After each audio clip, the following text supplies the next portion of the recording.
كما هو أهله.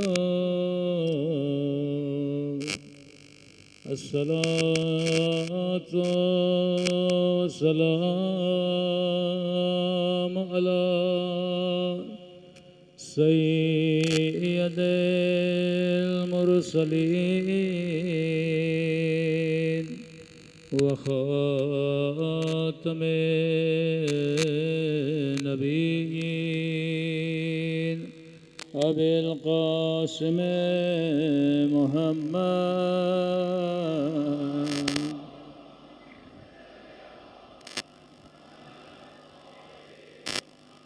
وعلى آله الطيبين الطاهرين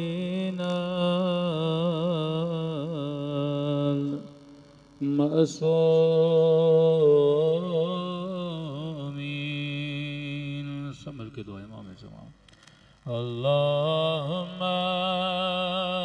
كل وليك حجة ابن الحسن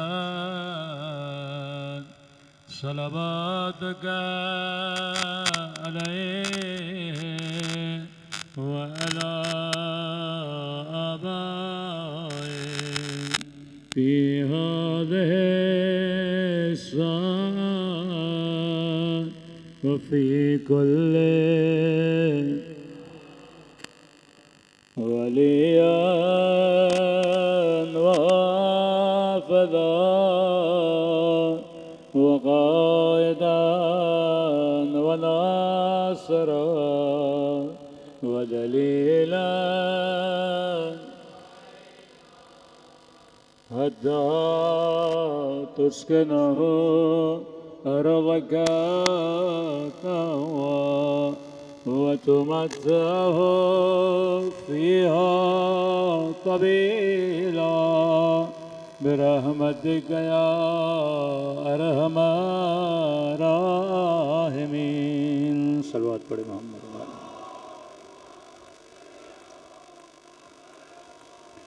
بسم اللہ الرحمن الرحیم. رب اشرح لی صدری ویسر لی امری واحلل عقدۃ من لسانی یفقهوا قولی.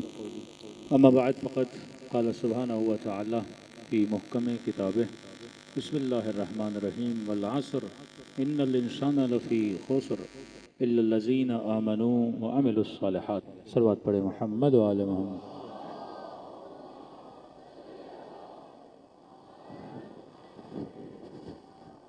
دعا ہے پروردگار عالم ہم سب کی عبادتوں کو اپنی بارگاہ میں قبول فرمائیں اور جو مقصد زندگی مقصد عبادت لے کر اس فرش عزا پہ تشریف لاتے ہیں خدا ان تمام مقاصد میں بھی ہم سب کو کامیابیاں کامرانیاں نصیب فرما دیں.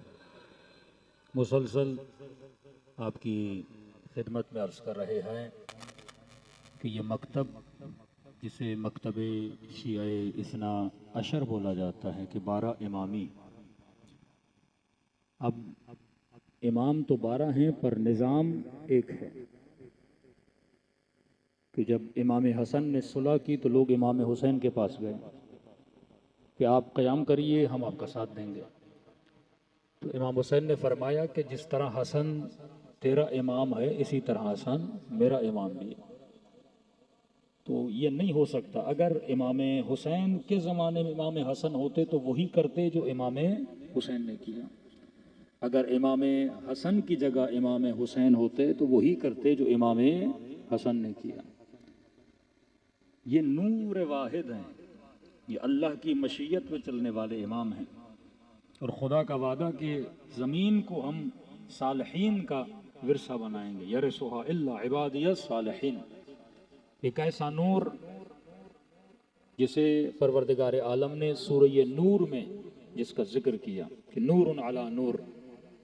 ایک شیشی کے اندر بند نور ہے, نور کے اوپر نور ہے, اور یہ خاص شجر ہے جس کو خدا نے نام دیا شجر زیتونیہ, زیتون کا شجر ہے. عجیب ہے کہ قرآن مجید میں پروردگار عالم نے جو قسمیں کھائی ہیں, اس لیے بارہا کہتا ہوں یہ قرآن حکمت کی کتاب ہے. یہ غور و فکر کی کتاب ہے. اللہ بارہا کہتا ہے اس میں نشانیاں ہیں صاحبان عقل کے لیے. جو بندہ 5 منٹ اس کتاب کو پڑھے اور تھوڑا سا سوچے گا پھر وہ سمجھے گا کہ واقعاً اس کے اندر نشانیاں ہیں. حق کو پہچاننا چاہتے ہو تو ذرا غور و فکر سے پڑھو. یہ بڑا پیارا لفظ خدا نے استعمال کیا کہ صاحبان لب وَاعْتَبِرُوا یا اولي الالباب، عبرت حاصل کرو صاحبان لب. لب کہتے ہیں مغز کو. آپ مارکیٹ میں گئے اور آپ نے اخروٹ خریدے. اخروٹ ہے چھلکا، اندر ہے مغز. گھر کے اندر آئے اور آپ نے ایک اخروٹ کو توڑا، اندر مغز نہیں تھا. دوسرا توڑا، مغز نہیں تھا. توڑتے گئے، بے مغز اخروٹ نکلتے گئے. آپ نے پیسے پے کیے ہیں، آپ 1 کلو 2 کلو اخروٹ لے کر جاؤ گے. دکاندار کو کہے جناب ہم نے اتنے ہزار دیے اور آپ نے ہمیں بے مغز اخروٹ دے دیے. تو اللہ بھی کہتا ہے کہ میں جنت میں چھلکوں کو نہیں بھیجوں گا. جنت میں وہی جائے گا جو صاحب مغز ہوگا. یہ مغز ولایت اہل بیت علیہ الصلوۃ والسلام. یہ عقل جو انسان کے ذہن میں ہونی چاہیے وہ عقل وحی الہی ہے. کس کے ذریعے سے آپ کو ملتی ہے؟ مکتب اہل بیت علیہ الصلوۃ والسلام کے ذریعے. ارتقاء عقلی. شیعہ مکتب سے جتنے فرقے ٹوٹے، میں نے زیادہ اسماعیلیہ پہ نہیں پڑھا تاکہ مسائل نہ ہوں، لیکن کچھ لوگوں نے کہا مولانا، میں نے کہا آپ انٹرنیٹ کا زمانہ جا کے لکھ لیجئے. صلاح الدین ایوبی نے جب اٹیک کیا تو ان کی حکومتیں ختم ہوئیں. لیکن یہ جو بھی کام کرتے تھے وہ کس کے کھاتے میں جاتے تھے؟ شیعہ کے کھاتے میں. کہتے آپ کون ہیں؟ کہتے ہم شیعہ ہیں. عراق کے اندر جو قتل و غارتیں کی کون ہیں؟ کہ ہم شیعہ ہیں.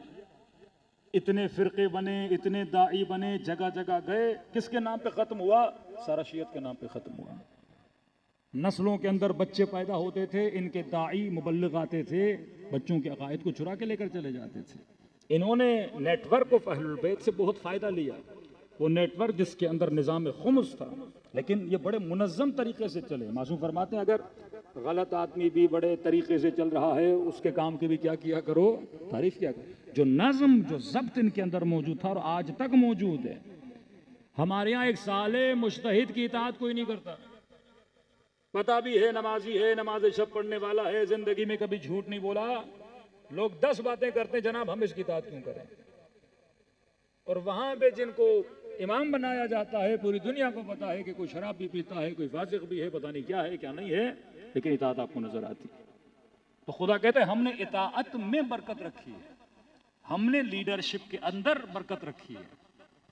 وہ گھر چاہے فاسق کا ہو، چاہے ظالم کا ہو، کسی کا گھر بھی ہو، لیکن اگر اس کے اندر لیڈرشپ ہے اور اس کے گھر کے اندر رہنے والوں کے اندر اطاعت ہے، اس گھر کو کوئی شکست نہیں دے سکتا.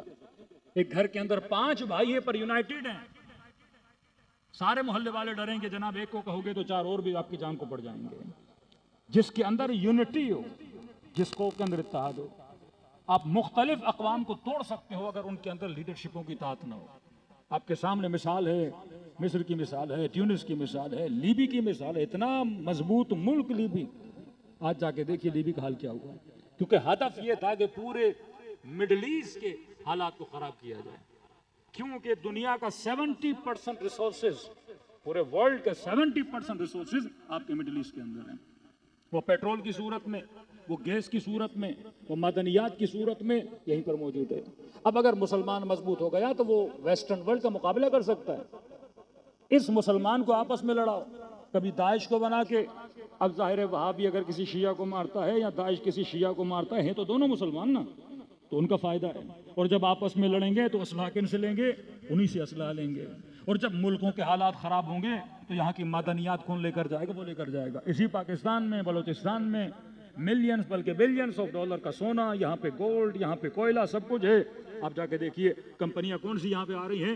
آسٹریلین کمپنیاں ہیں، امریکن کمپنیاں ہیں. ابھی ہم ان کی منتیں کر رہے ہیں کہ جناب ہمارے پاس اتنے ریسورسز ہیں، آپ آئیے انویسٹ کریے، پیسہ لے کر چلے جائیے. چائنیز کمپنیاں یہاں پہ آ رہی ہیں. پورے افریقہ کے حالات کو بگاڑا گیا. آج افریقہ کن کے ہاتھ میں ہے؟ چائنیز کے ہاتھ میں ہے. پہلے فرینچ کے ہاتھ میں تھا، پورچگیز کے ہاتھ میں تھا، مختلف اٹالینز کے ہاتھ میں تھا. سارے ملکوں کے ریسورسز کو یہ چوری کرتے ہیں اور اپنی قوموں پہ لگاتے ہیں. اور یہاں کی قوموں کی ثقافت کو، یہاں کے قوموں کے مکاتب کو، یہاں کی قوموں میں تفرقہ پھیلاتے ہیں تاکہ تاکہ مسلمان سے لڑے اور ان کی نسلیں پنپ نہ پائیں۔ اب ان سارے فتنوں سے اگر کسی نے مکتب اہل بیت کو بچایا وہ فکر اہل بیت علیہ الصلوۃ والسلام تھی، وہ نیٹ ورک تھا اہل بیت علیہ السلام کا تھا۔ اب آپ فرش عزا پہ جمع ہوتے کس کی برکت ہے؟ امام حسین کی برکت۔ دشمن پورا سال محنت کرتا ہے لیکن یہ 10 دن امام حسین آپ کو اپنے دروازے پہ بلاتے ہیں، آپ کی فکروں کی نجاستوں کو ہٹاتے ہیں اور فکر کو فکر حسینی بنا کے جوان کو باہر بھیجتے ہیں۔ صلوات پڑھے محمد و آل محمد۔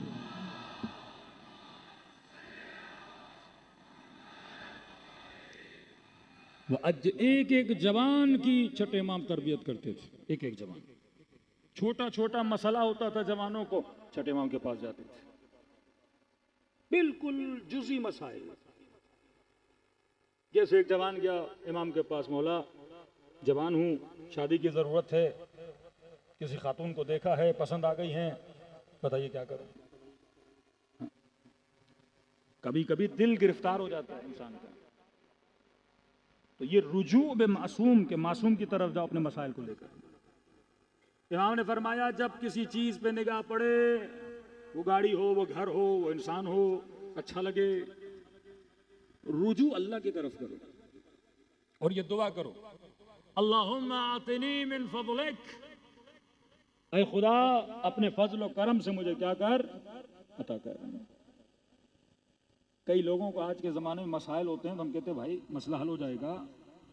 حضرت موسیٰ کے لیے اللہ نے سمندر کو زمین میں بدل دیا، ابراہیم کے لیے آگ کو گلو گلا، یہ پرانی باتیں ہیں۔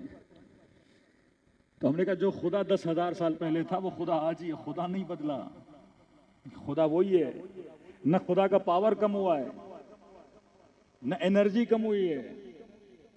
وہ خدا جو ملین سال پہلے کام کر سکتا ہے وہ آج بھی کر سکتا ہے۔ مسئلہ تمہاری ہمت میں ہے، تمہارا ارادہ ابراہیم جیسا نہیں ہے، تمہارا ارادہ حضرت موسیٰ جیسا نہیں ہے۔ امام نے فرمایا جب بھی کوئی چیز اچھی لگے تو یہ دعا کرو، اللہم اعطنی من فضلک، اے خدا مجھے اپنے فضل و کرم سے کیا کر، عطا فرما۔ دوسرا جوان آیا، مولا تنگ دست ہوں، پیسے نہیں ہیں، میں دعا کرتا ہوں تیرے لیے اللہ تجھے کیا بنائے، امیر۔ رجوع بے معصوم، پورے معاشرے کو ایک رہبر نے اپنے ساتھ کیا کیا ہوا تھا، جڑا ہوا تھا۔ یاد رکھیے جب معاشرے کے لیڈر میں، رہبر میں اور عوام میں فاصلہ آ جاتا ہے، پھر اس فاصلے اور اسپیس کو بھرنے کے لیے کئی ایسی قوتیں، طاقتیں بیچ میں آ جاتی ہیں جو عوام کو لیڈر سے کیا کرتی ہیں، توڑ دیتی ہیں۔ یہ ربط اگر معصوم کے ساتھ نہ رہا، اور معصوم نہیں آپ کا جو بھی لیڈر ہے، اگر لیڈر کے ساتھ آپ کا ربط نہ رہا۔ تہران کی گلیوں میں جب ہم چلتے تھے تو ٹیکسی ڈرائیور، مختلف لوگ رہبر معظم کو برا بھلا کہتے تھے، تو ہم نے دیکھا یہ ربط توڑنے کی کوشش ڈش کے ذریعے سے، میڈیا کے ذریعے سے، نیوز چینل کے ذریعے سے۔ کسی بھی ملک میں اگر عوام کی لیڈر اور رہبر کے ساتھ وہ سیاسی لیڈرشپ ہو، وہ روحانی لیڈرشپ ہو، اس میں فاصلہ ڈالنا ہے تو سب سے پہلے کیریکٹر سیشن کی جاتی ہے تاکہ لوگ اس سے کیا ہو جائیں، دور ہو جائیں۔ الزامات لگائے جاتے ہیں، تفرقہ پھیلایا جاتا ہے، ان کو پتا ہے اگر عوام لیڈر کے ساتھ رہی تو یہ لیڈر سب سے بڑی طاقت اختیار کر جاتا ہے اور کوئی بھی بہت بڑا چینج معاشرے کے اندر لا سکتا ہے۔ تو امام نے کبھی بھی اپنے شیعوں سے ربط نہیں توڑا کہ مولا تنگ دست ہوں، پریشان ہوں۔ امام فرمایا میں دعا کرتا ہوں۔ امیر المومنین کے پاس جوان آیا، مولا میں آپ کی مدد کرنا چاہتا ہوں۔ کبھی خدا کہتا ہے کہ من انصار اللہ، کون ہے جو خدا کی مدد کرے؟ یہ نیٹ ورک کا طریقہ دیکھیے۔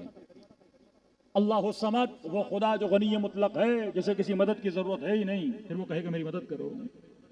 امیر المومنین کے پاس مولا میں آپ کی مدد کروں۔ امام فرمایا اعینونی بالورع والزہد، اے جوان اگر علی کی مدد کرنا چاہتے ہو تو زہد اور تقوی کے ذریعے سے علی کی مدد کرو۔ اپنی مدد کرو گے تو اسی مدد میں علی کی مدد ہے۔ اچھا گھر بناؤ گے، اچھا کاروبار کرو گے، یہی امیر المومنین کی مدد ہے۔ ٹائم پہ مسجد میں آؤ گے، گناہ سے بچو گے، یہ علی کی مدد ہے۔ یہ گریا، یہ مجلس، یہ جوانوں کو جمع کر کے مسجد میں بلانا، امام حسین کو کیا مل رہا ہے؟ آپ کی مدد ہے۔ یہ انسجام پیدا ہوگا، وحدت پیدا ہوگی، ذہن سازی ہوگی، نسلیں صحیح بنیں گی۔ مولا علی کو کیا ملنا ہے؟ وہ تو اپنی رسالت پوری کر رہے ہیں۔ فرمایا تمہاری نسلوں کو مدد ملے گی۔ امام جعفر صادق نے فرمایا میں دعا کرتا ہوں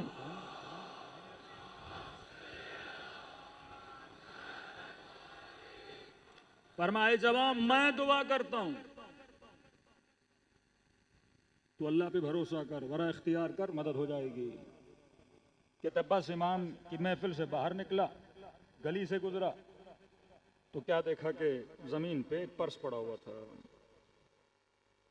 پرس اٹھایا، کھولا، دیکھا کہ اس کے اندر 700 درہم پڑے ہوئے ہیں۔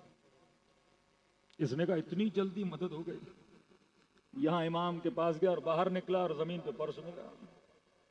لیکن صاحب حکمت بنو، آپ کو پیسوں کی ضرورت ہو، باہر نکلیں، پرس ملے 50 لاکھ ہو تو آپ تو کہیں گے بس مجلس امام حسین میں گئے تھے، اللہ نے دلایا، سیدھا گھر اور بینک میں ڈال دیا۔ کہ نہیں، امام نے ساتھ میں کہا تھا تقوی، ورع، زہد، توکل بر خدا۔ کا پرس اٹھایا، اب سوچنے کا کس کا ہے، کیا ہے، ایک پائی اس کے جیب میں نہیں، محتاج، غریب۔ انسان کا ایمان یہاں ڈگمگا جاتا ہے۔ اب کیا کروں؟ تو لاکھ اچھی نصیحتیں خود کو کرتا، اللہ نے دیا ہے، وہ جب جس کو چاہے چھپڑ پھاڑ کے دے، پرس اللہ نہیں بھیجا ہوگا، زمین پہ پڑا ہوا ہے۔ اب یہ سارے وسوسے، یہ ساری چیزیں میرے ذہن میں آ رہی ہیں۔ چلتا جا رہا ہوں، بازار میں پہنچا تو شور مچا ہوا ہے۔ کیا ہوا کیا ہوا؟ کوئی بندہ بے ہوش پڑا ہوا ہے۔ بھائی کیوں بے ہوش ہوا؟ پانی لگاؤ جگہ۔ کیا ہوا؟ کہ میں تاجر ہوں، مدینے میں تجارت کرنے آیا، پیسہ میرا گر گیا۔ بڑی رقم ہے، 700 دینار تھے۔ تو اس جوان آگے بڑھا، کہا کتنے تھے پیسے؟ کا 700۔ کس کے اندر تھے؟ کا حمیان کپڑے کا کوئی پرس ہے، اس کے اندر۔ کلر کیسا تھا؟ کا ایسا۔ کبھی سے پانی پلاؤ، کا پریشان ہونے کی ضرورت نہیں، تمہارا پیسہ اچھے بندے کو ملا ہے۔ یہ اسی پرس کے اندر ہے، 700 میں نے ایک پائی بھی نہیں اٹھائی۔ کس نے شکریہ ادا کیا، پیسہ لیا؟ اس نے انعام کے طور پہ، بڑا منصف تھا، انعام کے طور پہ 700 میں سے 70 اسے دیے۔ کہ کوئی اور ہوتا تو لے کے چلا جاتا۔ یہ بھی اچھی روش ہے۔ اگر کوئی جوان، اگر کوئی بندہ اچھا کام کرے، کم از کم انعام تو دو۔ ایک بندے کا 1 کروڑ گم ہو جائے، 2 لاکھ گم ہو جائے، کوئی بندہ ڈھونڈ کے بھائی بس شکریہ کرو، چائے پلا کے اسے خالی ہاتھ بھیج نہیں دو، 4,000 نکال کے اس کے ہاتھ میں بھی رکھو تاکہ تشویق ہو اس کی، کل کسی اور کا ملے تو اچھا کام بھی کرے۔ ہمارے یہاں کوئی فون کر کے بولتا ہے آپ کی چیز ملی ہے، ہم اوپر سے تو سناتے ہیں اس کو، آپ کے پاس کیا کر رہی ہے؟ گم ہم نے کی، قصور ہمارا۔ یہ روش کردار ہے اہل بیت علیہ الصلوۃ والسلام کہ اگر کوئی اچھا کام کرے اس کی تشویق کرو۔ بچہ امتحان میں پاس ہوا، تشویق کرو۔ جوان مسجد سے ہو کر آیا، بیٹی نے اچھا حجاب پہنا، اسی معاشرے میں 10 ایسے بدبخت ہیں، اگر کوئی حجاب کرتا تو اسے ٹوکتے ہیں، اتنی کم ایج میں تم کنزرویٹو ہو، تم یہ ہو۔ یہ آپ کا کام ہے، فیملیز کا کام ہے، رشتہ داروں کا کام ہے۔ اگر کوئی جوان بچی اچھا کام کر رہی ہے تو فیملی کیا کرے؟ اسے مشوق بنے، بارک اللہ فیک بولے اسے کہ ماشاءاللہ آپ کتنے اچھے لگ رہے ہو، آپ نے کتنا اچھا کام کیا۔ جتنا اپریشیٹ کرو گے۔ نظام ظلم وہ نیٹ ورک تو اہل بیت کا نیٹ ورک نہیں ہے، وہ دیندار لوگوں کے حوصلوں کو پست کرتا ہے۔ اہل بیت کا نیٹ ورک دیندار لوگوں کے حوصلوں کو کیا کرتا ہے؟ بلند کرتا ہے۔ یہ تشویق ہے نا کہ اگر ایک آنسو امام حسین پہ بہاؤ گے پوری جہنم کی آگ بجھ جاتی ہے۔ مولا حسین کی زیارت کو جاؤ گے 60 عمروں کا ثواب ہے۔ یہ اللہ کیا کر رہا ہے؟ آپ کی تشویق کر رہا ہے نا۔ صبح نماز پڑھو گے تو اللہ اتنا ثواب دے گا، اتنے فرشتے تمہارے لیے بن جاتے ہیں۔ ایک ذکر کرو گے جنت میں 1000 درخت بن جاتے ہیں۔ یہ تشویق الہی ہے، اگر اچھا کام کرو گے تو خدا تجھے انعام دیتا ہے۔ اس نے 700 کے بدلے میں اسے 70 دیے۔ یہ بڑا خوش ہوا، دوڑا دوڑا چھٹے امام کی خدمت میں آیا۔ امام نے اس کے ماتھے کا بوسہ لیا کہ مولا دیکھیے آپ نے دعا کی، مجھے 70 درہم مل گئے۔ امام نے کہا کس طرح؟ کا مولا اسی طرح چیز ملی، میں نے واپس کی، 700 واپس کی، 70 دے دیے۔ مولا اتنے خوش ہوئے، امام نے اپنی جیب میں ہاتھ ڈالا، 30 درہم اسے اور دے دیے۔ تو 70 کی جگہ اس کے کتنے ہو گئے؟ 100 ہو گئے۔ جب اس کے 100 ہوئے نا تو یہاں چھٹے امام نے ایک جملہ فرمایا۔ امام نے فرمایا اگر وہ 700 کا عدد 100 سے زیادہ تھا، اگر پہلے لیتا تو وہ 700، ابھی تیرے پاس 100، لیکن 700 میں اتنی برکت نہیں ہوتی جتنی 100 میں برکت ہے، کیونکہ 700 حرام کا تھا، 100 حلال کا ہے۔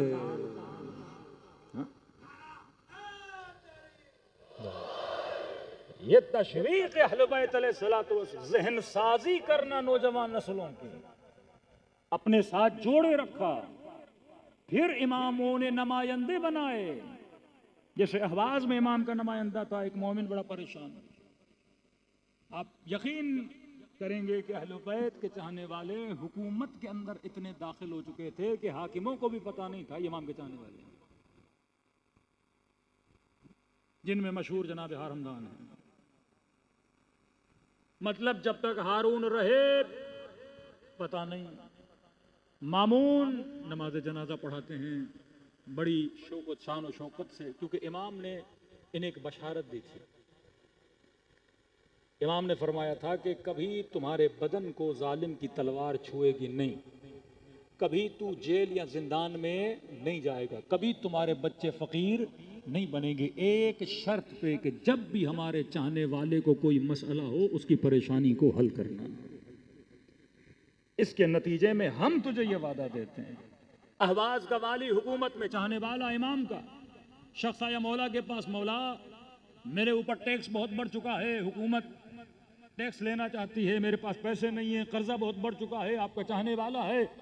امام نے صرف ایک خط لکھا کہ یہ میرا چاہنے والا ہے، جتنی اس کی مدد کر سکتے ہو اس کی مدد کرنا.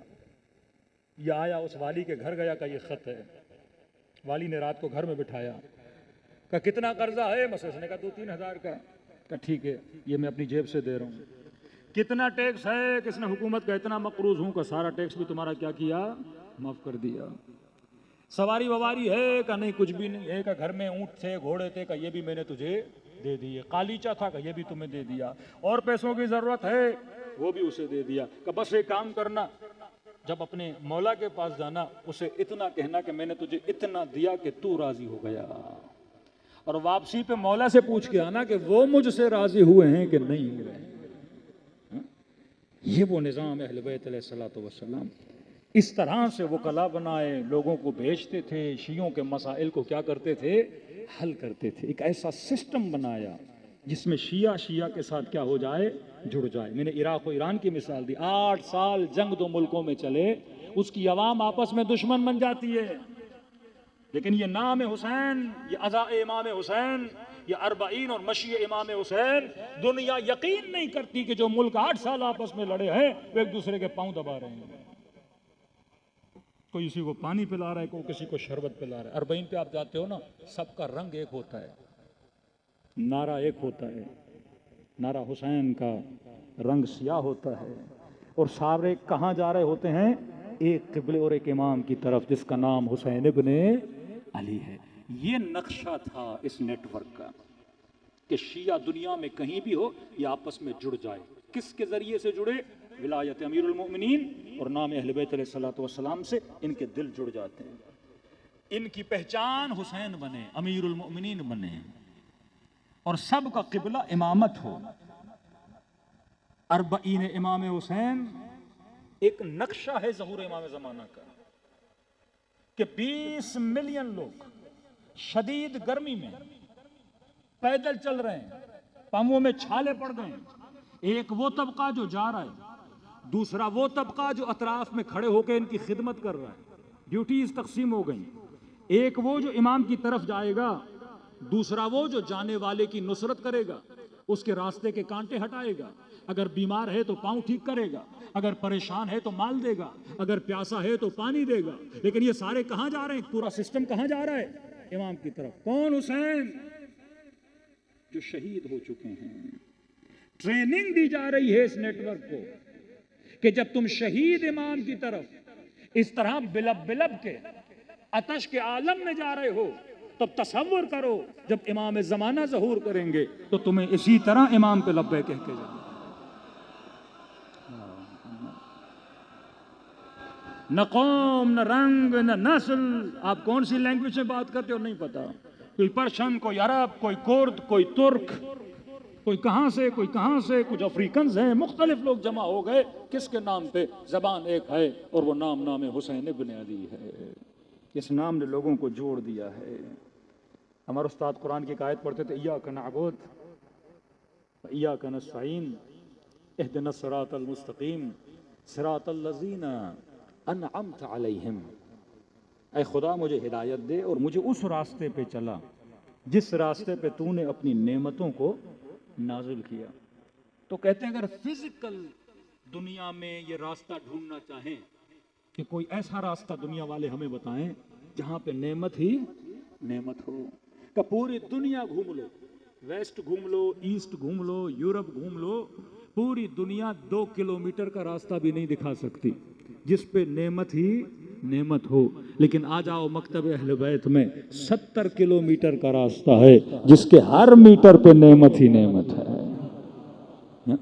کوئی دنیا کا ایسا راستہ نہیں، کھانا فری، پانی فری، ہر چیز آپ کو فری ملتی ہے 40 میں۔ کہاں دنیا میں اتنی سخاوت، اتنا ایثار ملتا ہے؟ یہ نتیجہ ہے امام حسین کے ذکر کا، اس نیٹ ورک کا، کہ یہاں مؤلفۃ القلوب ہے۔ اہل بیت نے آپ کے دلوں کو کیا کر دیا ہے؟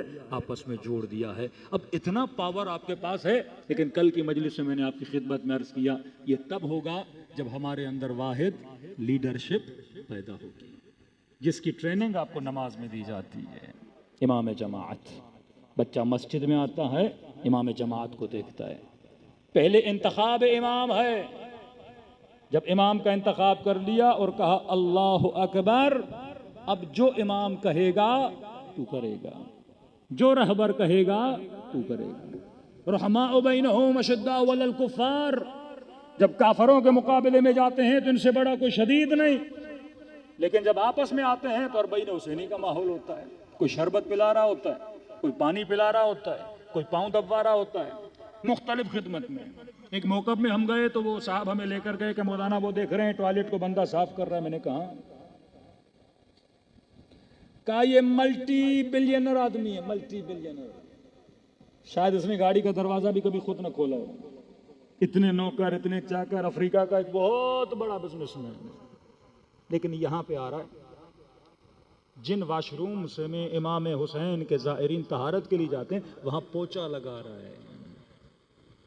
میں نے کہا یہی تو کمال ابا عبداللہ ہے کہ یہاں انسان کو انسان بنانا سکھایا جاتا ہے، کہ ذات کی محبت کر پاؤں رکھو اور یہ احساس کرو کہ تم کس کے خادم ہو؟ امام حسین کے خادم ہو۔ یہ فرش عزا خاکسار ہمیں بنانا سکھاتا ہے، لیکن یہ کامیابیاں تب ملیں گی جب آپ کے اندر واحد لیڈرشپ ہوگی۔ آج ہمارے معاشرے کا المیہ یہ ہے کہ ہمارے یہاں واحد لیڈرشپ نہیں ہے، پھر اس نماز جماعت کا فائدہ کیا ہوا؟ یہ تو ڈیلی دن میں 5 مرتبہ نماز پڑھ کے خدا آپ کے بچوں کو، نسلوں کو ٹریننگ دے رہا ہے۔ میں نے مثال دی تھی کہ اگر 20,000 یا 10,000 کی جماعت کھڑی ہے اور امام کہہ رہے اللہ اکبر، جماعت والے جماعت میں ہیں، ایک بندہ دور سے آتا ہے تو حکم یہ ہے اگر امام جماعت کے کانوں تک آواز جاتی ہو، دور سے دوڑتا ہوا کہہ رہا یا اللہ یا اللہ، امام صاحب رک جاؤ، میں نے جماعت میں شریک ہونا ہے، تو اس پر ہے کہ رکوع کے ذکر کو کیا کرے؟ لمبا کرے۔ یہ ڈیوٹی آف رہبر ہے، کسی معاشرے کے رہبر کی ڈیوٹی ہے کہ 20,000 کو کھڑا کر دے گا اس ایک کی وجہ سے، تاکہ یہ کیا ہو جائے؟ شامل ہو جائے اور یہ قافلہ ایک ساتھ چلے۔ جب آپ کے اندر نظم آتا ہے تو آپ کے اندر خوبصورتی پیدا ہوتی ہے۔ دشمن اسی نظم کو توڑنا چاہتا ہے۔ کبھی نوجوان پاکستان کی تاریخ پڑھ لیں، آپ کی لیڈرشپ کو کس طرح توڑا گیا۔ میں کبھی کھل کے بات کرتا ہوں، آج کل نہیں کرتا، کافی لوگ ناراض ہو جاتے ہیں، لیکن عبرت لینی ہے نا۔ ہم جب تک اپنی غلطیوں سے عبرت نہیں لیں گے، یہ مسئلے کا علاج تو نہیں ہے کہ مولانا ذکر نہ کیا جائے، معاملات کو دبایا جائے۔ بھائی پھر بچے سیکھیں گے کیسے؟ نسلوں کو پتہ کیسے چلے گا؟ قرآن بار بار کہتا ہے وَاعْتَبِرُوا وَاعْتَبِرُوا، خدا اپنے نبی پہ غیرت نہیں کھا رہا کہ اگر حضرت آدم نے جنت میں پھل کھا لیا تو خدا کہتا ہے پھل کھایا، میں نے سزا بھی دی، میں نے جنت سے نکالا۔ حضرت یونس اگر کوئی ترک اولا کرتے ہیں تو خدا مچھلی کے پیٹ میں ڈال دیتا ہے، 40 دن بتاتا میں نے اپنے کے ساتھ کیا کیا۔ حضرت یوسف اگر کسی کو بولتے ہیں بادشاہ کے پاس جاؤ میری سفارش کرو، خدا زندان یوسف کو 7 سال اور آگے بڑھا دیتا ہے۔ رب کی دربار میں کوئی معافی نہیں ہے غلطی کی، غلطی کی ہے تو کیا کرو؟ عبرت حاصل کرو۔ وَاعْتَبِرُوا یا اُولِي الْأَلْبَابِ، امت غلطی کرے گی۔ امام حسین نے کہا میرے ساتھ چلو گے تو شہید ہو جاؤ گے، مسلمات میں سے اگر حسین کا ساتھ دو گے شہید ہو جاؤ گے، لیکن فرمایا اگر میرے ساتھ نہیں چلو گے تو حسین کے بعد خوش بھی نہیں رہو گے۔ یہ مت سمجھو کہ کربلا میں میرے بچوں کو شہید کیا جا رہا ہے، تمہارے بچے بچ جائیں گے۔ واقع حرہ میں 2000 کے قریب فرزندان اصحاب رسول کو مدینے میں مارا گیا، 4000 کے قریب ناجائز بچے پیدا ہوئے جو ریپ وہاں پہ ہوا ان خواتین کے ساتھ۔ کس قدر واقع حرہ کو جب آپ پڑھیں گے پریشان یزید نے کتنا ظلم کیا۔ چند سالوں کے بعد حجاج ابن یوسف جیسا بندہ کوفے کا حاکم بن جاتا ہے۔ اگر الہی سنتوں کو پامال کرو گے، امام کی بات کو نہیں مانو گے، پھر وہ خمیازہ بھی بھگتنا پڑتا ہے۔ یہی حجاج ابن یوسف اتنا خون بہایا کوفیوں کا کہ وہ شخص کہتا ہے کہ مسجد میں لوگوں کو جمع کیا، دروازے بند کر کے ان سب کے گلے کاٹے، اور مسجد کوفہ کی زمین سے خون ایسے بہ رہا تھا جیسے پانی سے زمین بہتا ہے۔ یہی بنو امیہ جن کا تخت نیچے گرا، بنو عباس جب ان کے اوپر حاکم ہوئے، 2000 کے قریب بنو امیہ کے افراد کو مارا۔ اس نے قالین پہ ان کے کٹے ہوئے سروں کو رکھا، عبد الملک مروان کے جنازے کو قبر سے نکال کے انہوں نے جلایا۔ ان کی نسلیں در بدر ہو گئیں۔ امام حسین پہلے کہہ چکے تھے اگر نظام ظلم کے مقابلے میں کھڑے ہوگے تو تمہاری نسلیں بچیں گی، اگر کھڑے نہیں ہوگے تباہ برباد ہو جاؤ گے۔ کب سے رہبر معظم کہہ رہے تھے اسرائیل بدبخت کا مقابلہ کرو، یہ تمہاری نسلوں کا دشمن ہے، یہ تمہارے بچوں کا دشمن ہے۔ جب نہیں سنا ان عرب نے 40,000 کے قریب فلسطینیوں کو، جسے آپ بولیں زندہ درگور کرنا، ایک بلڈنگ گرتی ہے بچے زندہ زندہ اس کے نیچے ہوتے ہیں۔ کل میں رپورٹ پڑھ رہا تھا کہ تقریباً 200 کے قریب بچے صرف بھوک کی وجہ سے بھی مر گئے، صرف بھوک کی وجہ سے۔ قلت غذا، ان کے فوٹو آپ دیکھیں گے بچوں کو، ویسے ہی ان کے جسم ہو گئے جیسے افریقہ میں بھوک کے مارے لوگوں کے جسم ہو جاتے۔ یہ کون ہے؟ یہ مسلمان ہے۔ لوگ ترستے تھے امیر المومنین حکومت کے بعد۔ 4 سال امیر المومنین نے حکومت کی، 4.5 سال، لیکن یہ کوفی ترستے تھے کہ ہمیں علی جیسا حاکم چاہیے، کہ کسی یہودی خاتون کے پاؤں سے خلخال اتارا جائے تو مولا فرماتے ہیں موت آنی چاہیے کسی کو یہ سن کے کہ علی کی حکومت میں ایسا ظلم ہو جائے۔ تب جب امام رضا خراسان سے گزرتے ہیں، عجیب تاریخ کہتی ہے 20,000 سے 60,000 تک لوگ امام رضا کے استقبال کے لیے کھڑے ہیں۔ الرضا من آل محمد، لوگ کہتے تھے ہمیں اگر چاہیے تو آل محمد سے چاہیے، ہم راضی تب ہوں گے جب حاکم آل محمد سے ہوگا۔ یہ کیسا معاشرہ؟ ایک وہ معاشرہ جو امام حسین کی مدد نہیں کر رہا، اپنے 170 اصحاب کے ساتھ امام حسین شہید ہو جاتے ہیں۔ یہ کون سی ترقی اس نیٹ ورک نے دی کہ حاکم مجبور ہوتا ہے امام رضا کو ولی عہد بنانے کے لیے؟ 60,000 کے قریب لوگ آتے ہیں۔ وہ حدیث لا الہ الا اللہ حصنی فمن دخل حصنی امن من عذابی، اس حدیث کو لکھنے سب سے زیادہ راوی اس حدیث کے ہیں، جس حدیث کا لقب ہی سلسلۃ الذہب ہے، جس کا سلسلہ سونے کا سلسلہ، کیونکہ امام فرماتے ہیں میں نے اپنے بابا سے بیچ میں کوئی بھی غیر معصوم راوی نہیں ہے۔ یہ حدیث نقل 60,000 لوگ ایران سے نکل آتے ہیں اہل بیت کے استقبال کے لیے۔ یہ اچانک کیا معجزہ ہوا کہ اس عالم میں لوگ عاشق و گرویدہ ہو گئے اہل بیت علیہ الصلوۃ والسلام کے۔ یہ وہ نظام تھا کہ اہل بیت نے دیا، جس نظام میں ظلم کے خلاف کھڑا ہونا، عدل کے لیے اپنی آواز کو بلند کرنا، جو نظام خمس آپ کو دیا، اکنومیکل سسٹم دیا، اور کا شیعہ کہیں بھی رہے ان پر لازم ہے، ان پر واجب ہے کہ وہ اپنے لیے کوئی لیڈرشپ کا انتخاب کریں۔ عینہ جیسے نماز جماعت پڑھتے ہیں، کسی کو لیڈر بناتے ہیں، وہ آپ کی طرف سے بات کرتا ہے، یہاں لیڈر بناؤ، وہ تمہاری طرف سے بات کرے گا۔ جب تک تمہارے اندر لیڈرشپ نہیں ہے تم کبھی بھی اس نیٹ ورک کو ترقی اور پروان نہیں چڑھا سکتے۔ صلوات پڑھے محمد و آل محمد۔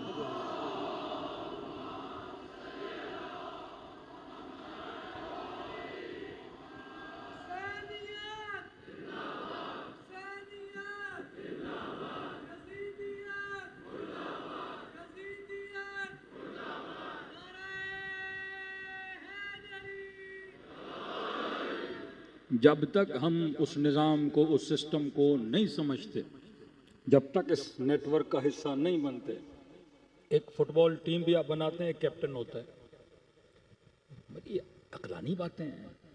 کرکٹ ٹیم بناتے ہو، کیپٹن ہوتا ہے۔ ملک میں الیکشن ہوتے ہیں، ایک وزیر اعظم ہوتا ہے۔ کراچی کے مسائل ہیں، کسی کو ناظم بنایا جائے گا۔ بھائی جب تک لیڈر نہ ہو، وَاعْتَصِمُوا بِحَبْلِ اللَّهِ جَمِيعًا، ہمارے اندر ایک خاص فرقہ بنا کہ نہیں بھائی جب تک امام زمانہ نہیں آتے کسی لیڈر کی ضرورت، لیڈر ہوگا بس معصوم ہوگا۔ تو بھائی پھر عدم حضور معصوم میں قوم کیا کرے؟ اصولیوں کا، اخباریوں کا، تفقیقیوں کا، مختلف عقائد جب اس قوم میں پھیل جاتے ہیں، کون گائیڈ کرے گا قوم کو؟ پھر ہر بندہ اپنی مرضی سے قوم کو لے کر چلے گا۔ لیکن جب واحد منظم لیڈرشپ ہوتی ہے، آپ کے اندر ایک نظام ہے، مسجدوں کا نظام۔ عباس ٹاؤن میں ایک مسجد، نیو رضویہ میں مسجد، ڈی ایچ اے میں مسجد۔ ہاں، اب کتنا آسان ہے، آپ کا ایک لیڈر ہو، اس کے نمائندے کون ہوں گے؟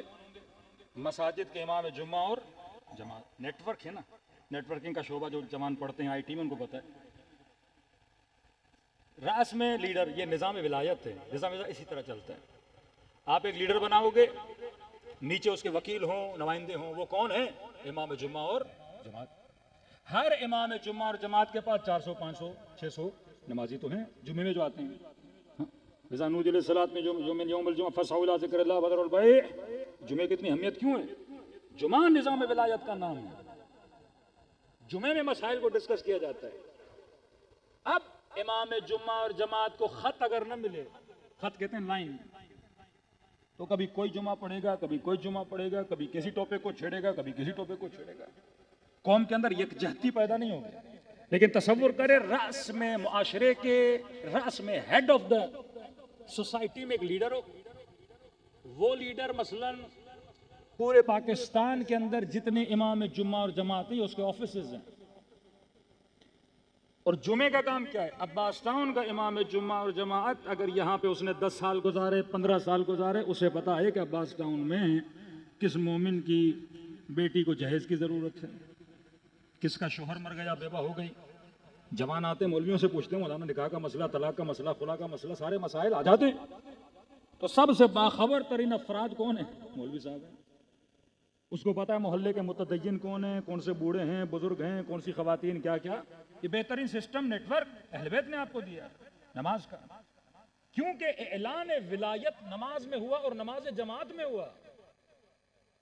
انما ولیکم اللہ ورسولہ والذین آمنوا الذین یقیمون الصلاۃ ویؤتون الزکاۃ وہم راکعون۔ امیر المومنین حالت جماعت میں، نماز جماعت میں تھے۔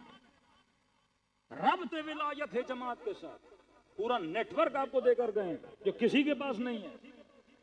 معاشرے کے راس میں اس کا لیڈر ہوگا، اگر اس نے کوئی آرڈر دینا ہے، وہ لیٹر کی صورت میں، آڈیو کی صورت میں، گروپ کی صورت میں، جہاں جہاں جمعہ و جماعت ہے ان تک وہ پیغام بھیجا جاتا ہے۔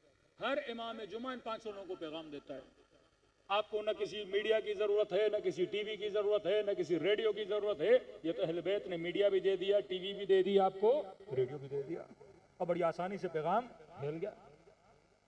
نظام خمس، اکنومیکل سسٹم، اب ہر مسجد میں 500 لوگ آ رہے ہیں، خمس جو صاحبان حیثیت ان پر واجب ہے، یہ سارا پیسہ جمع ہو کس کے پاس جائے؟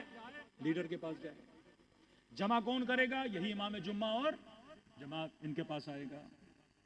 اب لیڈر اجازت دے گا کہ جناب آپ کے پاس جو پیسہ جمع ہوا، یا اگر بجٹ میں کمی ہے تو ہم آپ کو بھیج دیں گے۔ اب آپ کے محلے میں کوئی بیوہ ہے، سہم امام سے اسے دیا جائے، کوئی غریب سید ہے، سہم سادات اسے دیا جائے، کسی کو شادی کا مسئلہ ہے، مسئلہ حل کیا جائے۔ واللہ معاشرے میں کوئی شیعہ فقیر رہے گا؟ اپنی بینکس بنا سکتے ہیں، امام بارگاہ اس کے سیکنڈ فلور پہ اسکول بنا سکتے ہیں، انہی سہم امام سے، سہم سادات سے لوگوں کے مسائل کو حل کر سکتے۔ پورا اکنومیکل سسٹم آپ کو دیا۔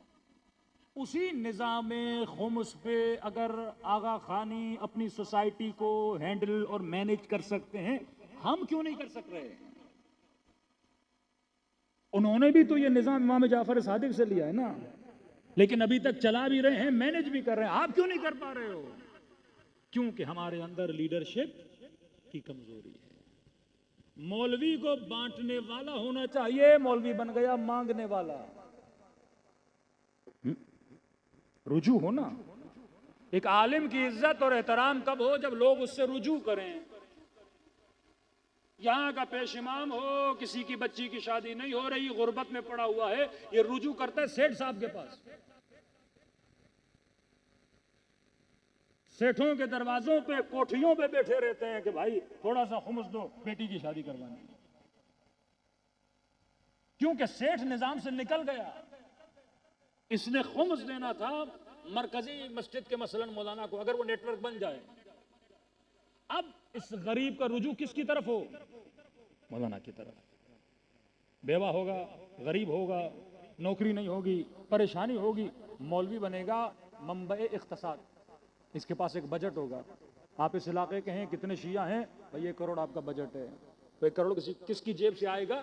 وہی تجار ہزار ہیں جو یہی سسٹم 7ویں امام کے زمانے میں تھا. دا آرگنائزیشن آف لا، سب سے زیادہ وکیل بنائے 7ویں امام نے. سارا پیسہ 7ویں امام کے پاس آتا تھا. پھر امام نے ہر شہر میں اپنا وکیل رکھا تھا. پھر وہ وہاں کے شیعوں کے مسائل کو حل کرتا تھا. بصرے کا واقعہ ہے، 2 شیعوں میں آپس میں جھگڑا ہوا 700 درہم کی وجہ سے. جھگڑا تھا داماد میں اور سسر میں. اس نے اپنی بیٹی دی تھی، بہرحال وہ بیٹی مر گئی. اس کا پیسہ شوہر کو ملا، باپ نے کا پیسہ میرا ہے. بیٹی مری ہے تو مجھے بھی حصہ دو. ان میں جھگڑا ہوا، 700 درہم کا مقروض بنا کوئی. امام کا وکیل ان دونوں میں صلح کرواتا ہے. صلح کس طرح کرواتا ہے؟ ہاں بھائی کیا مسئلہ ہے؟ کہ اتنے درہم کا مسئلہ ہے. کہ پیسوں کی وجہ سے آپس میں لڑ رہے اہل بیت کے چاہنے والے. کہ میں کرتا ہوں اپنی جیب سے تمہیں پیسے دیتا ہوں، تمہارے مسئلے کو حل کرتا ہوں. انہوں نے 700 درہم ان کو دیے. کہ ایک شرط پہ دے رہا ہوں کہ باہر جب یہاں سے نکلو گے تو اپنے اختلاف کو لوگوں کے درمیان پھیلاؤ گے نہیں. یہ بدنامی ہے کہ لوگ کہیں 2 شیعہ پیسے کی وجہ سے آپس میں لڑ رہے ہیں، پیسے کی وجہ سے خود کو کورٹ میں جیلوں میں گھسیٹ رہے ہیں، پیسوں کی وجہ سے ایک دوسرے پہ FIRs کٹوا رہے ہیں. کہ میں پیسے دیتا ہوں صاحب ایسے، میں پیسے دیتا ہوں، مسئلے کو حل کرو. باہر نکل کے ایک دوسرے کے خلاف کوئی بات نہیں کرنا. انہوں نے وعدہ کیا. جب نکلنے والے تھے انہیں بلایا کہ دیکھیے پیسے میرے نہیں تھے، جعفر صادق کے پیسے ہیں. صلی اللہ علیہ وسلم. اپنے وکیلوں کو معصوم نے پیسے تک دیے ہوئے تھے کہ 2 شیعہ آپس میں لڑیں. یہ سیم امام کہاں کام آتا ہے؟ انہی مسائل میں، غریبوں کے مسائل، بیواؤں کے مسائل میں. اب جس قوم کے پاس اتنا مضبوط اکنومیکل سسٹم ہو اس میں فقیر نہیں ہونا چاہیے. جس سہم امام کا آدھا سیدوں کا حق ہے، اس معاشرے میں غریب سید نہیں ہونا چاہیے. پر یہاں ہیں، بیوائیں بھی ہیں، راشن کے لیے پریشان ہے، کیونکہ آپ اس نیٹ ورک سے کیا ہو گئے ہو؟ باہر نکل گئے. وہ الیکشن کے مسائل ہوں، وہ شیعہ مسنگ پرسن کا مسئلہ ہو، وہ جیلوں کا مسئلہ ہو، وہ پارا چنار کا مسئلہ ہو، وہ بم اور دھماکوں کا مسئلہ ہو، وہ آپ کی جانوں اور ناموس کا مسئلہ ہو، وہ جب زیارات پہ جاتے ہیں بارڈر کے مسئلے ہوں، وہ آپ کی عزت نفس کا مسئلہ ہو. یہ سارے مسائل سولو ہو سکتے ہیں اگر آپ کے اندر ایک واحد لیڈرشپ ہو اور امام جمعہ اور جماعت کو اس لیڈرشپ کے اندر لایا جائے.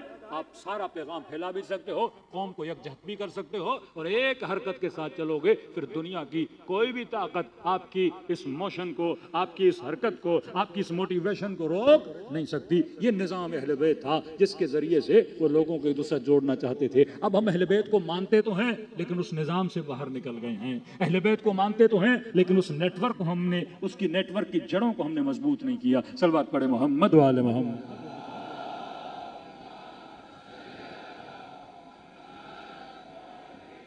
محمد وعجل فرجہم. تبھی معصوم فرماتے ہیں اے جوان، اس نیٹ ورک کے افراد با تقوی، اعینونی بالورع والزہد، مدد کرو علی ابن ابی طالب کی ورع اور زہد کے ذریعے سے. بہت پیارا جملہ مولانا نہج البلاغہ میں غالباً فرماتے من اصلح بینہ و بین اللہ، جو اپنے درمیان اور اللہ کے درمیان کے تعلق کو صحیح کر دے. انبن ہوتی ہے نا لوگوں کی، بھائی بھائی سے نہیں بن رہا، بہن بہن سے نہیں بن رہی. ایک انبن ہے بندے اور اللہ کی، کہ اپنے اور اللہ کے رشتے کو صحیح کر دے، اپنے معاملات خدا کے ساتھ سیدھے کر دے تو اللہ تمہارے معاملات لوگوں کے ساتھ سیدھے کر دے گا. پھر کہا تو اپنی آخرت کو سیدھا کر دے، خدا تمہاری دنیا کو سیدھا کر دے گا. تو اللہ کے ساتھ معاملہ کر، اللہ کے ساتھ رشتہ صحیح کر، خدا تمہارا رشتہ دنیا والوں کے ساتھ صحیح کر دے گا. تو اپنی آخرت کو صحیح کر، خدا تمہاری دنیا کو کیا کرے گا؟ صحیح کر دے گا. مطلب توکل بر ذات پروردگار عالم. سلطان محمود غزنوی بادشاہ گزرا ہے بہت بڑا، ایران کو فتح کیا، پاکستان کو فتح کیا، بے دین بادشاہ تھا.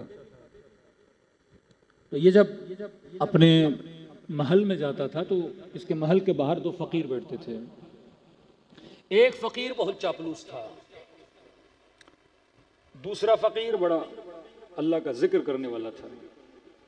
تو جیسے سلطان محمود گزرتے تھے یہ چاپلوس فقیر اس کی اتنی تعریفیں کہ سلطان محمود کو خدا سے بھی 2 قدم آگے بڑھا دیتا تھا.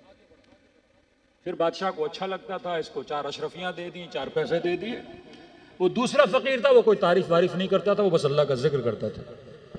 تو اس نے کہا بدبخت تو بھی 4 تعریفیں کر لے، 4 سکے تجھے بھی مل جائیں گے. اس نے کہا نہیں، دینے والی ذات رب العالمین کی ہے، یہ بندوں سے مجھے کیا ملے گا، میں اللہ کی تعریف کرتا ہوں. تو وہ ہمیشہ اس کو ٹوکتا تھا. تو کسی نے سلطان محمود کو بتایا کہ جناب یہ فقیر آپ کی بڑی تعریف کرتا ہے. وہ کہتا ہے سلطان محمود کون ہوتا ہے دینے والا؟ ذات دینے والی کس کی؟ اللہ کی، اور جہاں سے چاہے اللہ عطا کر سکتا ہے.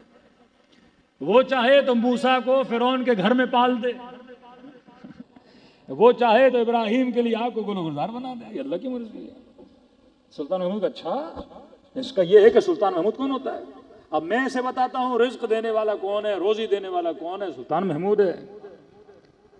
اپنے بورچی کو کہا کہ مرغہ تیار کرو، کاٹو واٹو، اچھا سا مرغ بناؤ.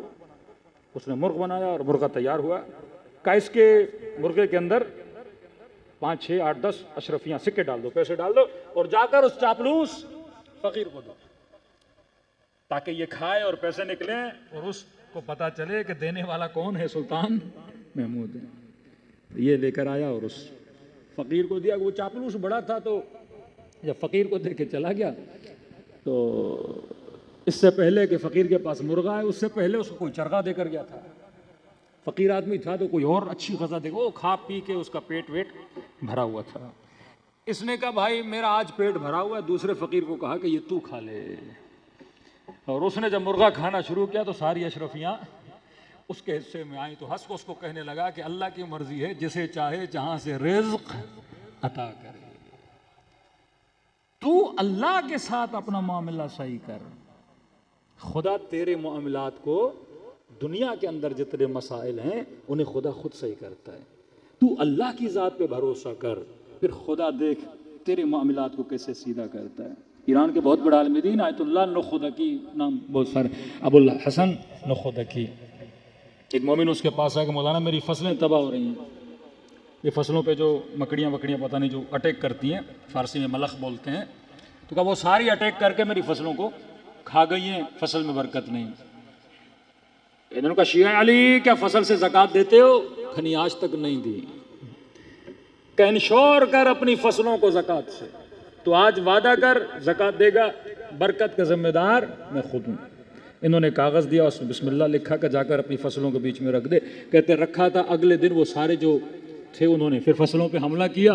لیکن عجیب یہ تھا کہ جب وہ حملہ کرتے ہیں تو وہ گندم کو کھاتے ہیں، لیکن انہوں نے جب حملہ کیا تو فصل کے نیچے جو گندی فصلیں ہیں جس کو آپ گھاس بولتے ہیں ان کو انہوں نے کھانا شروع کر دیا. کہ تو اس وقت میں نے کہا سبحان اللہ، اللہ کی مرضی ہے، وہ چاہے تو انہی چھوٹے چھوٹے حشرات سے فصل کو تباہ بھی کر سکتا ہے اور چاہے تو فصل کو برکت بھی عطا کر سکتا ہے. اللہ کی مرضی ہے. ابابیل کی چونچوں میں چھوٹے سے پتھر، ابرہا کے اتنے بڑے لشکر کو خدا تباہ کر سکتا ہے. اصل ہے بھروسہ. کربلا ہمیں سکھاتی ہے کہ رب کی ذات پر یقین ہونا چاہیے.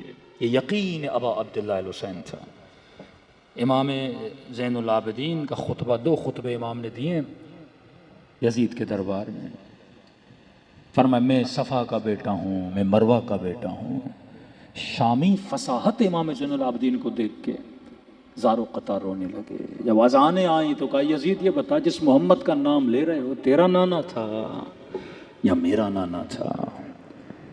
وہ لہجہ زینب کے ہاتھوں میں رسیاں، لیکن اللہ کی ذات پہ یقین اتنا کہ یزید خدا پہ ڈال رہا تھا کہ زینب تیرے ساتھ جو کیا تیرے رب نے کیا. فرمایا ما رأیت الا جمیلا، زینب نے خدا سے حسن کے علاوہ کچھ بھی نہیں دیکھا. کہ آدھی رات کا وقت تھا، امام زین العابدین کی آنکھ کھلی. کیا دیکھا؟ پپھی زینب بیٹھ کے نماز پڑھ رہی ہیں. فرمایا پپھی اماں، جب میں کہتا ہوں نا زینب فقیہہ ہیں، شریعت شناس ہیں، شاگرد امیر المومنین ہیں، فقہ شناس ہیں، شریعت میں ہے کہ جب تک کوئی تکلیف نہیں بیٹھ کے نماز نہیں پڑھ سکتے. فرمایا پھوپھی اماں کوئی بدن میں تکلیف ہے؟ میں نے پورے سفر میں بھوک میں پیاس میں رسیاں بندھی تھی پر آپ کو میں نے بیٹھتے ہوئے نماز پڑھتے ہوئے نہیں دیکھا. فرمایا سجاد میرے لال زندان میں کھانا بہت کم آتا ہے، میں کھانا بچوں میں تقسیم کرتی ہوں، اب بدن میں طاقت نہیں کہ میں کھڑے ہو کر نماز پڑھوں. یہ ربط نماز اور ربط ولایت ہے. اتنے تازیانے مارے گئے کہ بدن پہ پڑا لباس بدن کے زخموں سے مل چکا. یہ ہے عاشقان پروردگار عالم. یہ سفرہ حسین ابن علی ہے. آؤ اس سفرے سے جو رزق لینا ہے وہ اٹھاؤ، دلوں کو کربلا لے جائیں. مڈ نائٹ کا وقت ہے، نیمہ شب کہتے ہیں، بڑی روحانیت کا وقت ہوتا ہے. ملائکۃ اللہ نازل ہوتے ہیں، دل پروردگار عالم سے جڑ جاتا ہے. اس سے مضبوط ربط کیا ہوگا کہ ہم حسین کے ذریعے سے خدا سے جڑیں. ایسے سلام کریں جیسے زینب نے بھائی کو کیا، جیسے سکینہ نے اپنے بابا کو کیا. السلام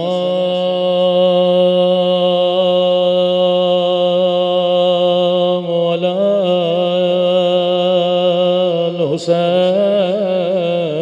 الحسین وعلی علی ابن الحسین وعلی اولاد حسین وعلی اصحاب حسین کی صدا بلند ہو. السلام علی الحسین وعلی علی ابن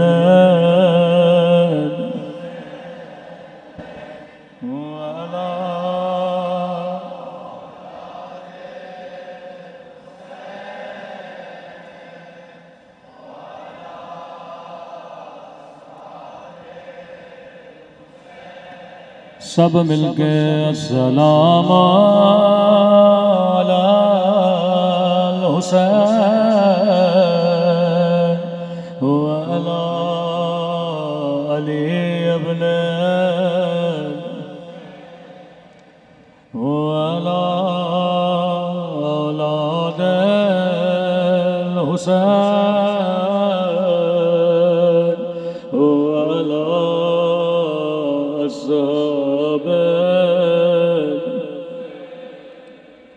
میرا سلام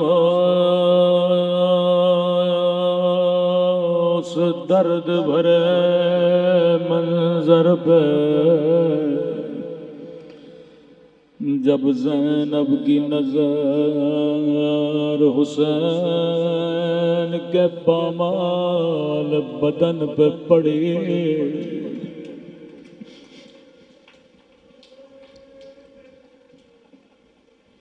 نگاہوں کو آسمان کی طرف بلند کیا، فرمایا میرے اللہ میرا حسین اس قابل تو نہ تھا کہ اس کے بدن پہ گھوڑے دوڑائے جائیں. میرے اللہ اما زہرا نے چکیا پیس پیس کے پالا تھا.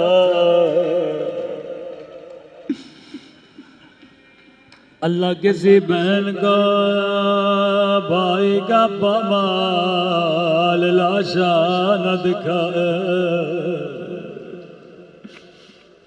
لقب شریکت الحسین، شریک غم حسین زینب، ہر بی بی کو دلاسا دینے والی زینب، جلتے ہوئے خیموں سے اپنی پیٹھ پہ بیمار امام کو اٹھانے والے زینب،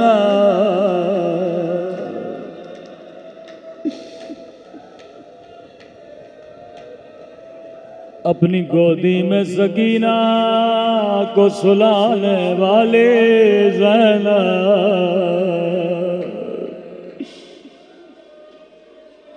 صبر ایوب جیسا صبر ہے بی بی زینب کا۔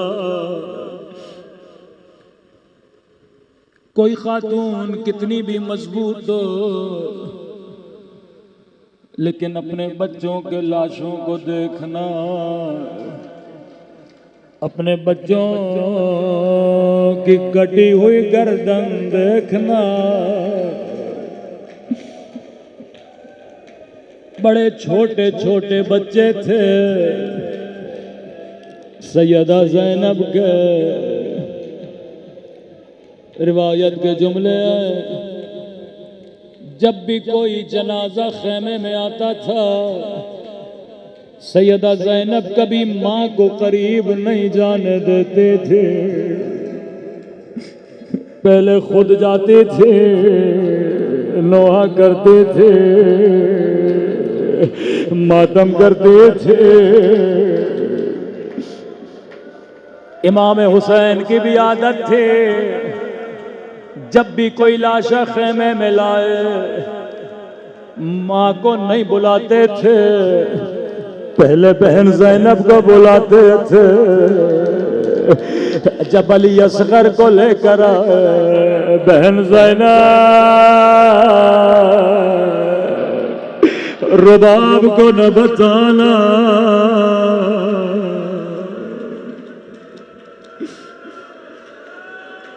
قاسم کا لاشا لے کر آئے اماں فضا بہن زینب کو بلانا لیکن اس کی ماں کو نہ بتانا۔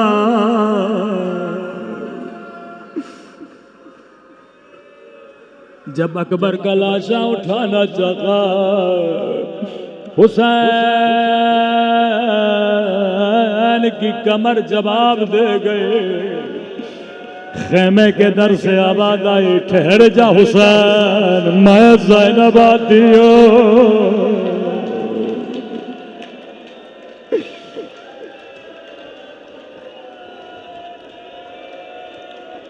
بڑی مظلومہ بی بی ہے،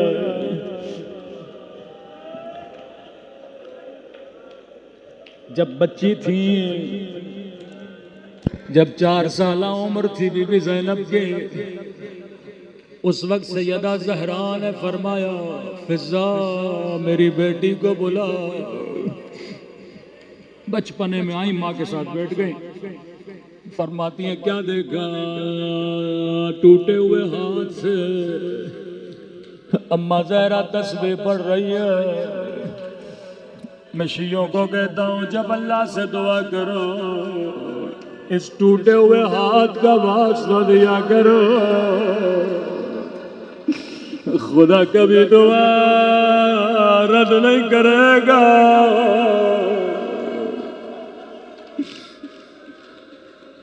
بچی کو بٹھایا، زینب کچھ وصیتیں کرنا چاہتی ہوں؟ جی ماں۔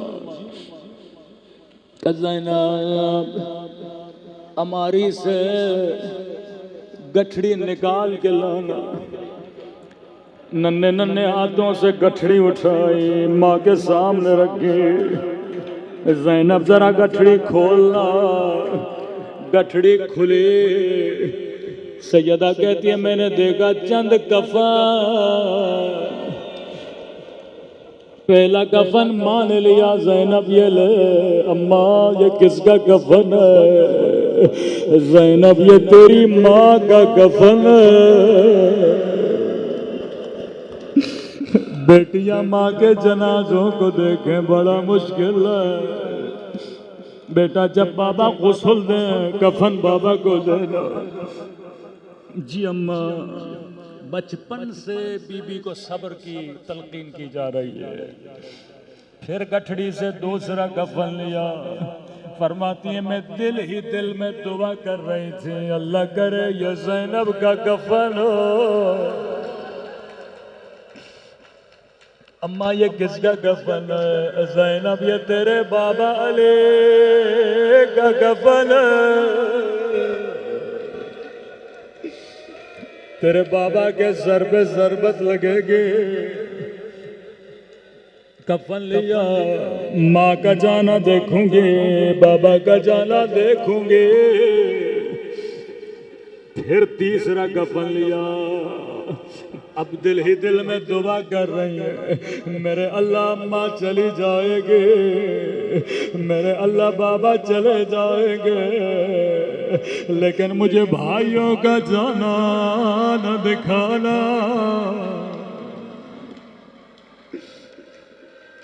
اماں یہ کس کا کفن ہے؟ زینب یہ میرے حسن کا کفن ہے. میرے لال کا زہر دی جائے گے جگر کے ٹکڑے باہر آئیں گے. آئے مظلومیت زینب. تیسرا کفن. فرماتے ہیں اب جو گٹھڑی میں دیکھا ایک کفن باقی تھا. اب دعائیں کرنے لگی میرے اللہ ماں کا جانا دیکھوں گے بابا کا جانا دیکھوں گے حسن کا جنازہ دیکھوں گے لیکن میرے اللہ زینب کو موت دے دینا لیکن مجھ سے حسین کا جانا مجھ سے حسین کا جانا نہیں دیکھا جائے گا.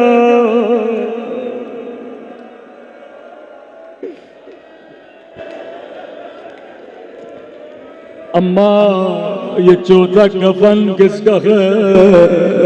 ماں نے روتے ہوئے کہا زینب یہ بھی میرے حسن کا کفن ہے. اماں حسن کے لیے دو کفن. میرے لال کے بدن پہ تیر برسائے جائیں گے. زینب میرے لال کو دوسرا کفن پہنانا.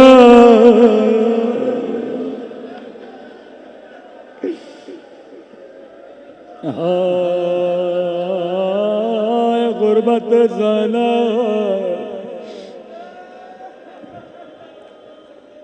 فرماتی ہیں مصیبت کی گھڑیاں تھیں لیکن دل ہی دل میں کہا الحمدللہ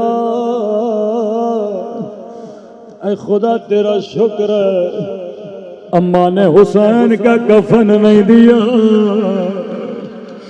اس کا مطلب میں زینب مر جاؤں گے لیکن حسین کا جانا نہ دیکھوں گے. اتنا سوچنا تھا کہا زینب وہ کرتا لانا.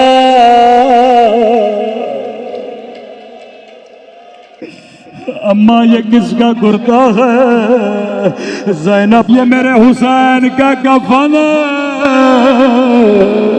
اماں حسن کے لیے دو کفن. زینب میرے لال پہ گھوڑے دوڑائے جائیں گے.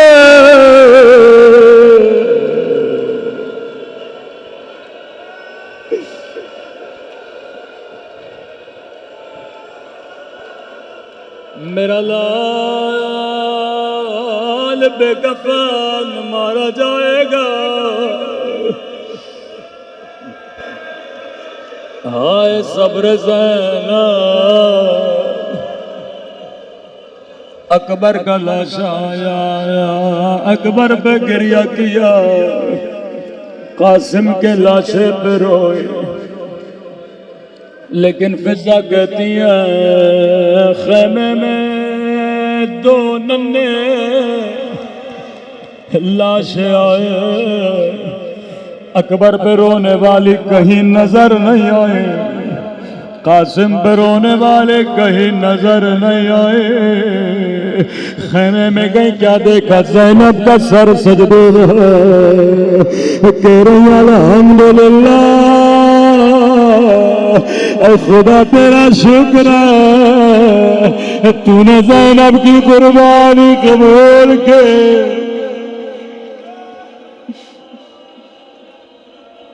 فرماتی ہیں کبھی زینب نے اپنے بچوں پہ گریہ نہیں کیا. قافلہ کوفے گیا، شام کا بازار آیا، کبھی اکبر کے سر کو دیکھتے روتی تھی. لوگوں جس نے رسول کی زیارت کرنی ہے وہ میرے اکبر کی زیارت کر لے.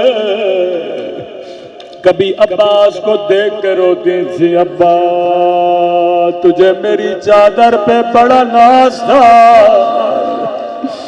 عباس میں زینب اجڑ گئے.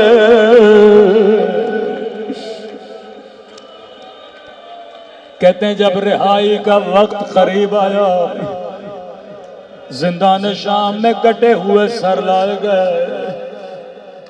حسین کا سر آیا، زینب نے دوڑے دوڑے اپنے سینے سے لگایا. اکبر کا سر آیا، اکبر کی ماں نے گودی میں لیا. قاسم کا سر آیا، قاسم کی ماں نے گود میں لیا. فضا کہتی ہیں دو ننھی سی گردنیں سر لانے والا انتظار میں تھا، ابھی ماں آئے گی سروں کو لے گی. لیکن زینب کبھی اکبر پہ روئے، کبھی قاسم پہ روئے. سر لانے والے نے کہا کیا ان سروں کی ماں مر گئی ہے؟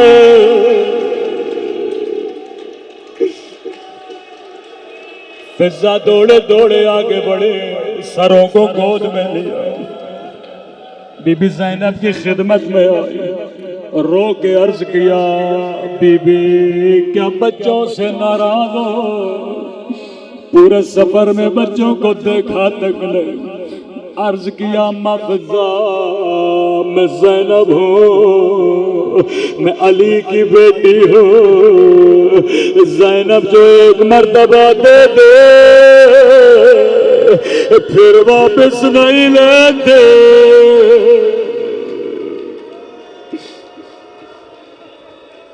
نہ کربلا میں روئے، نہ شام میں بچوں پہ روئے. قافلہ مدینے پہنچا کہ سجاد میں نانا کے روزے پہ جانا چاہتی ہوں، نامحرموں سے روزہ خالی کراؤ. عجب منظر تھا، جیسے نانا کے روزے میں گئی، نگاہیں نانا کی قبر پہ پڑے. بڑی حسرت سے کہا نانا نانا مجھے پہچانا، میں تیری زینب ہوں. نانا بڑی دور سے آئی ہو، پوچھو گے نہیں زینب کیا لائی ہو؟ یہاں قدم آگے بڑھے، کلائیوں سے کپڑا ہٹایا، نانا کی قبر پہ رکھا. نانا شمر نے مجھے تالیاں مارے، نانا تیری امت نے میری چادر چھینے.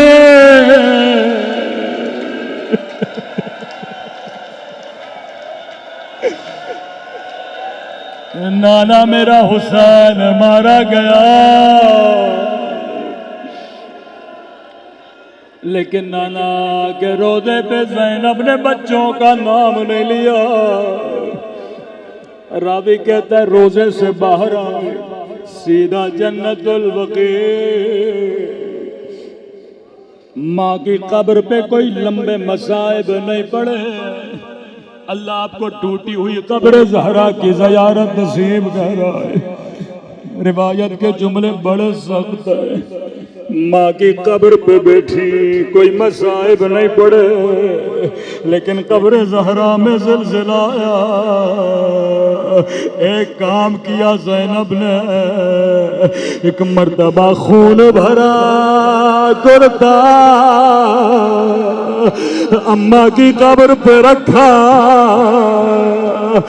عجب نہیں آواز آئی زینب کرتا ہٹا ماں سے برداشت نہیں ہوتا روکے گا ماں تو کرتا دیکھ نہیں پا رہے میں نے 70 قدموں سے وشمر جالس علی صدر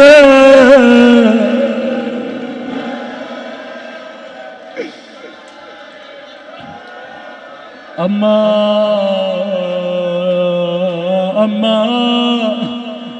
میں نے شمر کو حسین کے سینے پہ دیکھا کانوں میں ایک آواز آئی کسی کنیز کی آواز آئی آقا زادی عبداللہ بلا رہے ہیں قبرستان سے اٹھی لڑکھڑاتے ہوئے گھر کی طرف روانہ ہوئے مجھے نہیں پتا کیا سوچ کے جا رہی تھے عبداللہ باپ ہے پوچھے گا زینب میرے بچے زینب میرے اولا محمد کہتے جیسے گھر کا دروازہ کھلا عبداللہ صحن میں بیٹھے تھے نگاہ بی بی پہ پڑے فوراً سر کو جھکایا کہنے لگے بوڑھی خاتون رک جا میری زوجہ گھر میں نہیں ہے کہنے لگی عبداللہ تو نے نہیں پہچانا عبداللہ انا زینب او میرا حسین مار گیا او میرا عباس مار گیا او میرا علی اکبر مار گیا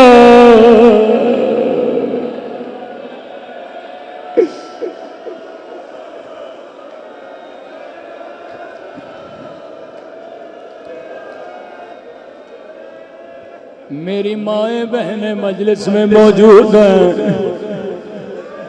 زینب کربلا میں بچوں پہ نہیں روئی کوفہ و شام میں نہیں روئی نانا کے روزے پہ نہیں روئی اماں کی قبر پہ نہیں روئی لیکن زینب کے سینے میں بھی ماں کا دل ہے ایک مرتبہ گھر کے صحن پہ نگاہ پڑے زینب کو دو چھوٹے بچے یاد ہو گئے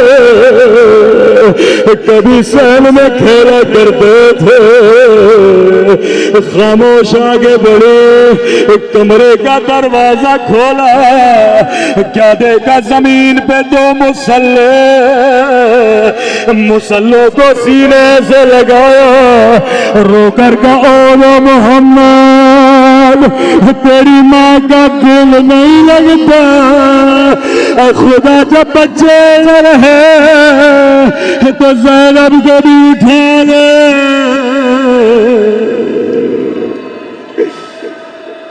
اللہ لعنت اللہ علی القوم الظالمین